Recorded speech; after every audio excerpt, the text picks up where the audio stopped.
Hi friends, Gossett Subbarao మీ psychologist. ఇవాళ మనం చిన్నపిల్లలు ఎక్కువగా అరవటం, ఏడవటం, కిందపడి నేల మీద పడి ఏడవటం, డొల్లాడటం, కిందపడి మనం పట్టుకున్నా వినిపించుకోకుండా కిందపడి అటు ఇటు పాకటం ఇలాంటివి చేస్తున్నారు అంటే అదేదో బ్యాడ్ బిహేవియర్ అనుకోవాలండి. ఎందుకంటే చిన్నపిల్లల్లో సెల్ఫ్ కంట్రోల్ అనేది ఉండదన్నమాట. వాళ్ళకి ఆ బిహేవియరే వాళ్ళు అలా చేయటం అనేది వాళ్ళకి తెలుసు. వాళ్ళ కంట్రోలింగ్ అనేది ఉండదు. కాబట్టి పిల్లల్ని ఆ టైంలో వాళ్ళని పనిష్మెంట్ చేయటం, వాళ్ళని అరవటం, వాళ్ళని కోప్పడటం వల్ల అవి ఇంకా పెరుగుతాయే తప్ప తగ్గవనేది గుర్తుపెట్టుకోవాలి. కాబట్టి పిల్లల్లో వచ్చే ఈ మారం చేయటం, ఇలాంటి ఈ పేరెంట్స్ని బ్లాక్మెయిల్ చేసేలాగా పేరెంట్స్ని నాకు కంపల్సరీగా ఇది కావాలని అడగటం ద్వారా ఇలాంటివన్నీ ఏంటంటే వాళ్ళకి ఎలా అడగాలో, ఎలా చెప్పాలో, ఎలా తీసుకోవాలో తెలియక వాళ్ళకి తెలియని బిహేవియర్ అనేది మీరు గుర్తుపెట్టుకోవాలి.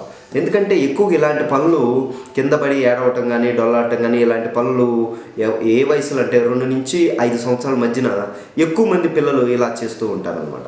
అంటే ఈ వయసులో వాళ్ళకి ఇంకా బ్రెయిన్ డెవలప్ అవుతూనే ఉంటుంది. కాబట్టి పిల్లలు ఎక్కువగా సెల్ఫ్ కంట్రోలింగ్ అనేది వాళ్ళ దగ్గర ఉండదు. కాబట్టి మనం వాళ్ళని ఎలా ట్రీట్ చేయాలంటే మనం కామ్ అయ్యి, మనం సైలెంట్ అయ్యి, వాళ్ళని హగ్ చేసుకుని, వాళ్ళని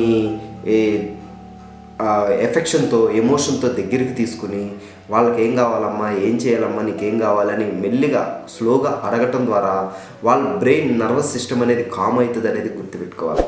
ఎందుకంటే ఆ టైంలో వాళ్ళకి ఎలా అడగాలి, ఏం చేయాలి అనేది వాళ్ళకి అది తెలియదు అనమాట. ఆ తెలియక వచ్చే ఆ ఫ్రస్ట్రేషన్ అనేది మీరు గుర్తుపెట్టుకోవాలి. పిల్లల్లో అలా బిహేవ్ చేస్తున్నారు అంటే అది బ్యాడ్ బిహేవియర్ కాదు, అది ఒక రకమైన ఫ్రస్ట్రేషన్ అనేది మీరు గుర్తుపెట్టుకోవాలి. ఆ ఫ్రస్ట్రేషన్ని మనం హ్యాండిల్ చేయాలి అంటే వాళ్ళ పిల్లల్ని మంచి దగ్గర తీసుకుని హక్ చేసుకోవటం, ఎమోషన్గా మాట్లాడటం, ఎఫెక్షన్గా ట్రీట్ చేయటం, వాళ్ళకి ఏం కావాలో ఇప్పుడు కాదు సాయంత్రం లేకపోతే తర్వాత అని పోస్ట్పోన్ చేయటం, లేకపోతే ఇవ్వాల్సిందైతే తెచ్చి ఇవ్వటం ద్వారా వాళ్ళని కామ్ చేయటం ద్వారా వాళ్ళ నర్వస్ సిస్టమ్ కానీ వాళ్ళ బ్రెయిన్ కానీ కూల్ అయ్యి కామ్ అయ్యి నార్మల్ స్టేజ్కి వస్తారనమాట. అది చేయకుండా పనిష్మెంట్ చేయడం ద్వారా, మనం అరవటం ద్వారా, మనం కోపడటం ద్వారా పిల్లల్లో అది ఇంకా పెరిగిపోయి, భయం పెరిగిపోయి, ఆ ఫ్రస్ట్రేషన్ పెరిగిపోయి పిల్లల్లో యాంగ్జైటీ, యాంగరు ఇవి పెరిగే అవకాశం ఎక్కువగా ఉంటుంది అనేది గుర్తుపెట్టుకోవాలి.